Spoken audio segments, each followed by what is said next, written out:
Let's Vote, a digital story about government. There are 3 branches of government, and they work together to help our country run smoothly. Our government was created with 3 governing powers so that no one group held all the power like the monarchies in Europe.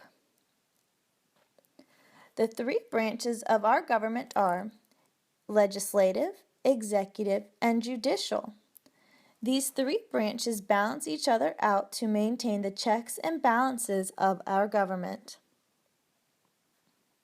The legislative branch is often referred to as Congress, which is made up of the House of Representatives and the Senate. These 2 entities are responsible for creating new laws for the country. The Senate is made up of 2 senators from each state, and the House of Representatives has varying members based on state populations. These 2 areas work to keep each other in check and move forward laws that help the people. The executive branch is the part of the government that has the responsibility for the administration of the country.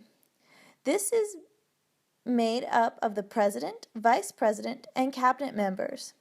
The president is the commander of the military and has the power to appoint the members of his cabinet.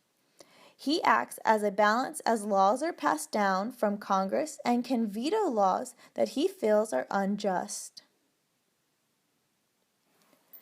The judicial branch is the court system that interrupts the laws at the state and federal level. This branch of the government includes the highest court in our country, the Supreme Court. Although judges are elected by the people, judges in the Supreme Court are appointed by the President of the United States with approval of Congress. We live in a democratic society, which means we as a nation get to vote and have a say in things that happen. This is why we take the time to vote for the president and for official officers and laws at the city, state, and federal level. Our government is made up of 2 main parties, the Republican Party and the Democratic Party. Although these are the 2 main parties, there are oftentimes a 3rd party that is represented in the elections. They are the Independent Party. Each party brings ideas of the people they represent to ensure that their voices are heard. Why do we vote? We vote to have a say in the government and how our country is run. We vote for not only people to represent us, but for laws that we think are needed. Although every person can vote when it comes to the president, it is not always a majority rule that wins. There is an electoral college that also votes for the president, and they could change the result of the election. The Electoral College was founded at the time of the Constitution and consists of 538 electors. Each state is assigned the number of electors based on the number of members in Congress.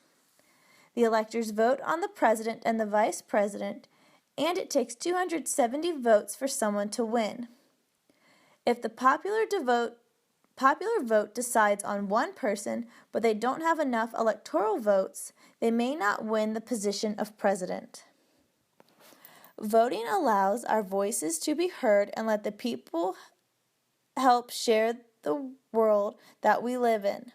Each and every American has the opportunity to make a difference and help ensure that the freedom that our forefathers fought so hard to gain by establishing the government so that no one area of the government has all the power.